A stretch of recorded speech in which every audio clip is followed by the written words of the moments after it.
अस्सलाम वालेकुम नाज़रीन और सामीन, उम्मीद करता हूँ आप सब खैरियत से होंगे। आप देख रहे हैं इस्लामिक हब ऑफिशियल और मैं हूँ काशिफ महमूद। नाज़रीन और सामीन, अगर आपने अभी तक हमारा channel Islamic hub official subscribe नहीं फरमाया तो जो आप वीडियो देख रहे हैं इसके नीचे रेड कलर का बटन है सब्सक्राइब बटन, आप उसको प्रेस फरमा लें। हमारे वज़ाइफ की ख़ास इजाज़त सिर्फ चैनल को सब्सक्राइब करने वालों के लिए है। और एक और चीज़ अर्ज़ कर दूँ, इसके साथ एक घंटी का बटन है, उससे भी प्रेस फरमा लीजिए ताकि जैसे ही नई वीडियो आए तो सबसे पहले आपको इसका नोटिफिकेशन मिल जाए। मुअज़्ज़ज़ सामीन, हमारा आज का अमल सूरह फातिहा का है। हर हाजत के लिए, हर मुश्किल परेशानी के लिए, किसी मुसीबत में मुब्तला हैं या किसी मुश्किल में हैं, कोई मुराद है, कोई हाजत है जो पूरी नहीं हो रही, तो सूरह फातिहा का ये अमल इंतहाई मुजरब है। इस वजीफ़ा में सबसे पहले, इस अमल में, हमारी इस वीडियो में सबसे पहले वजीफ़ा बताया जाएगा, उसके बाद अमल की तरतीब बताई जाएगी, चंद उसकी शराइत होंगी वो बताई जाएंगी, और इसके बाद चंद हिदायत होंगी और आखिर में कमेंट सेक्शन होगा। तो अमल की तरतीब में बताते चलूँ। इस अमल में आपने सबसे पहले सूरह फातिहा इसको 7 मरतबा पढ़ना है, ये बात याद रखिए। तादाद कितनी है? 7 मरतबा। सूरह फातिहा को 7 मरतबा आपने पढ़ना है। किस वक्त पढ़ना है? हर नमाज के बाद।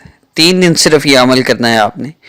3 दिन के अंदर अंदर इंशाअल्लाह आपकी जो हाजत होगी, जो ज़रूरत होगी, जिस मुसीबत में आप मुब्तला होंगे उसके आपको निजात मिल जाएगी, सिर्फ 3 दिन के अंदर अंदर।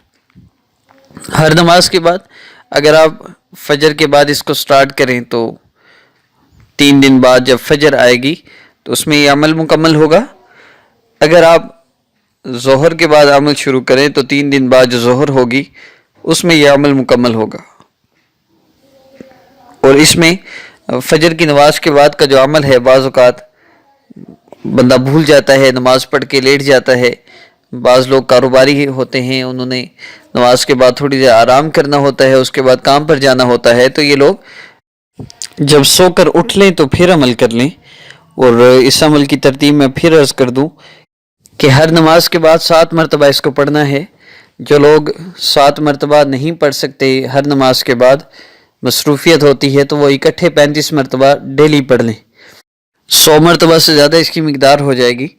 और इसको जब आप हर नमाज के बाद 7 मरतबा पढ़ें तो उसके बाद अल्लाह रब्बुल इज़्ज़त से आपकी जो हाजत है, जो ज़रूरत है, उसके लिए दुआ करें। या ऐसा भी करें, हर एक दफ़ा सूरह फातिहा पढ़ें, वलज़ालिन तक पढ़कर अल्लाह रब्बुल इज़्ज़त से अपना मसला, उसके लिए दुआ करें और आमीन कह दें। दूसरी मरतबा इसी तरह सूरह फातिहा वलज़ालिन तक पढ़कर दुआ करें और फिर आमीन कह दें। इस तरह मुकम्मल आप 3 दिन अमल करें। इंशाअल्लाह 3 दिन के अंदर अंदर आपकी हर हाजत पूरी होगी। मुअज़्ज़ज़ सामीन, मैं फिर अर्ज़ करता चलूँ कि अमल इंतहाई मुख्तसर होते हैं मेरे, और चंद चीज़ें, एक तो सूरह फातिहा का ये अमल है, औरतें महसूस अमल नहीं कर सकती। दूसरा ये है कि बावुज़ू होकर करें, मुसल्ले पर बैठ के करें, फ़ायदा बहुत ज़्यादा होगा, लेकिन वैसे भी कर सकते हैं। अगर आप बिस्तर पर बैठ के भी करना चाहें कोई हर्ज नहीं है।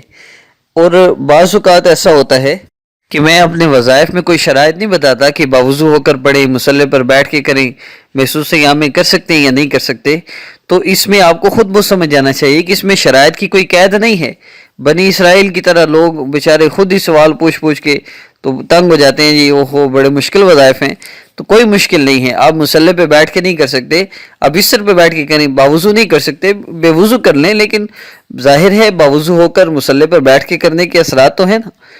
खैर, अमल की तरतीब के मुतालिक मैंने अर्ज़ कर दिया, मैं फिर अर्ज़ कर दूंगा। रोज़ाना आप इकट्ठे 35 मरतबा किसी वक्त बैठ के पढ़ लें और दुआ कर लें, या हर नमाज के बाद कर लें, इसके असरात ज़्यादा हैं। 7 मरतबा सिर्फ आपने सूरह फातिहा पढ़नी है। दुआ मैंने तरतीब बता दी है, वलज़ालिन के बाद कैसे पढ़नी है। और मुअज़्ज़ज़ सामीन, चंद हिदायत अर्ज़ करता चलूँ। सबसे पहली हिदायत ये है कि आमिलों को जो आजकल जिससे आप कह रहे हैं जी इस्तिखारा करके दें, तो पहली बात किसी को इस्तिखारे के लिए ना कहें। इस्तिखारा एक मसनून है जो नबी इस्लाम से बंदा, जो नबी इस्लाम ने सहाबा को सिखाया है इस्तिखारा करना और ख़ुद किया है, वो इस्तिखारा मसनून है। तो नफल पढ़ के इस्तिखारा की दुआ करनी चाहिए। لیکن یہ جو استخارہ چل رہا ہے نہیں، آپ ہمارا استخارہ کر دیں، کیا مسئلہ ہے، وہ کہتے ہیں جی بڑی سخت بندش ہے، جادو ہے، یہ سب فراڈ ہے، اور یہ پوچھنے والوں کی بھی غلطی ہے۔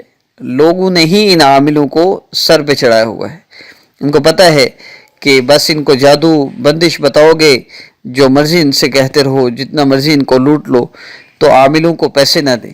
یہ جو جادو نظر بد بندش بتا کے آپ سے پیسے لوٹ رہے ہیں، ان کو تو بالکل نہ دیں۔ ایک بات میری یاد رکھیے، جادو کا توڑ نبی علیہ السلام نے بتایا ہے، جنات سے حفاظت کے لیے نبی علیہ السلام نے دعائیں بتائی ہیں، اور ہر قسم کی نظر بد سے بچنے کے لیے نبی علیہ السلام نے دعائیں بتائی ہیں۔ اب ان دعاؤں کا اہتمام بندہ کرے نا، نماز کی پابندی بندہ کرے نا، اور گناہوں میں بندہ مبتلا رہے، اور پھر کہے جی بڑا کسی نے جادو کر دیا ہے، بھئی تو نے تو خود اپنے اعمال کی وجہ سے اپنے آپ کو یہ ان تاریکیوں اور پستیوں میں ڈالا ہے۔ اس لیے اپنے اعمال کو سب سے پہلے ٹھیک کریں۔ چینج یور لائف کورس میں نے اسی لیے بنایا ہے، ایک تو اس میں ایک چیپٹر میں میں نے یہ ساری دعائیں جمع کی ہیں، ان دعاؤں سے کوئی بندش، کوئی جادو، کوئی نظر بد ہو نہیں سکتی آپ، اسی لیے میں کہتا ہوں چینج یور لائف کورس جو بندہ کر لے اور اس کے ساتھ میرے وظائف کرے، اس کا مسئلہ حل نہ ہو یہ ممکن نہیں۔ دوسری بات، اپنی والدہ کا نام کسی کو نہ دیں، اور تیسری بات کہ اپنی تصویر کسی کو نہ دیں۔ تصویر سے بہت زیادہ بلیک میلنگ کے کیس چل رہے ہیں، اپنی والدہ کا نام بھی کسی کو نہیں دینا چاہیے، اس سے وہ جو بلیک میجک کرتے ہیں وہ خود ہی آپ پہ کرتے رہتے ہیں، اور پھر وہ حل کر کے آپ سے پیسے لوٹتے ہیں، یعنی کہ بیمار بھی وہ خود کرنے کی کوشش کرتے ہیں، پھر ہمارے گناہوں کی وجہ سے پروٹیکشن نہیں ہوتی، پھر وہی اس کو ختم کرتے ہیں، تو ہم ان کو سمجھتے ہیں جی بڑے پہنچے ہوئے بزرگ ہیں، حالانکہ کچھ نہیں ہے۔ اب کمنٹ سیکشن کی طرف بڑھنے سے پہلے، بلکہ کمنٹ سیکشن ہی کی طرف بڑھتے ہیں، چند کمنٹس ہیں جن کا رپلائی میں کرتا چلوں۔ ایک تو سبسکرائب کے متعلق ہوتا ہے اکثر کہ آپ سبسکرائب کے لیے کیوں کہتے ہیں، ضرور کریں۔ تو دیکھیں، سبسکرائب کرنا ظاہر ہے، آپ کسی بھی چینل کی ویڈیوز کو دیکھ لیں، آپ کو الا ماشاءاللہ کوئی ایسا چینل مل جائے جو آپ کو عاملوں سے بچنے کے لیے کہہ رہا ہو، تصویر نہ دینے کے لیے، اور اپنی والدہ کا نام نہ دینے کے لیے کہہ رہا ہو، لوگوں کو اللہ سے جوڑنے کے لیے کوشش کر رہا ہو، الا ماشاءاللہ آپ کو کوئی مل جائے، تو میری یہ کوشش ہوتی ہے کہ اگر ایک بندہ صرف وظیفہ دیکھنے کے لیے آیا ہے، وہ وظیفہ دے کے چلا جائے گا، ہر وظیفے میں یہ بات تو نہیں میں کر سکتا نا، تو وہ وظیفہ دیکھ کے چلا گیا، اب اس کو فائدہ نہیں ہو سکتا، وہ اسی طرح آپ لوگ کے ہاتھوں لوٹتے رہیں گے۔ لیکن جب لوگوں کو پتا ہوگا سبسکرائب کرنا ضروری ہے، تو جب سبسکرائب کریں گے، نیکسٹ ویڈیو دیکھیں گے، اس میں یہ بات سن لیں گے، وہ بچ جائیں گے۔ تو میرا مقصد، میری نیت، لوگ کہتے ہیں پیسے کمانے کے لگا ہو، بھئی کیسے پیسے؟ جو میں لاکھوں لوگوں سے نہیں لوٹ سکتا واٹس ایپ پر، جو میں 1.5 سال سے بالکل فری آف کاسٹ میں کر رہا ہوں، اور صرف موبائل کی یوزیج کی وجہ سے میں بیمار ہوں، اس لیے فتوے لگانے والوں کو اللہ جزائے خیر دے، لیکن مجھے ان کی کوئی پرواہ نہیں، میں اللہ کی رضا کے لیے کر رہا ہوں، اللہ سے اجر لینا ہے۔ لیکن بعض جو محبت کرنے والے ہیں، پسند کرنے والے ہیں ہمیں، ان کے دل میں بھی اشکال پیدا ہو جاتا ہے کہ یہ کیوں ہے، تو میں ان کو بتاتا چلوں میری نیت صرف یہ ہے کہ کوئی بندہ محروم نہ رہ جائے، ہمیں اس سے کوئی بینیفٹ نہیں۔ اور ویڈیو لمبی ہونے کے متعلق آ جاتا تھا، لیکن اس میں نے بہت زیادہ بہتری کر لی، اس لیے جو لوگ صرف وظائف کرنا چاہیں وہ وظیفہ دیکھ کر ویڈیو ختم کر سکتے ہیں، اور آگے کمنٹ سیکشن سننا یا ہدایات سننا نہ سننا چاہیں تو ان کی اپنی مرضی ہے۔ لیکن ایک بات تو حقیقت ہے، یہ جو مسائل کے اندر بھی شارٹ کٹ مار کے اپنا مسائل حل کرنا چاہتے ہیں، ایسے مسائل حل نہیں ہوتے۔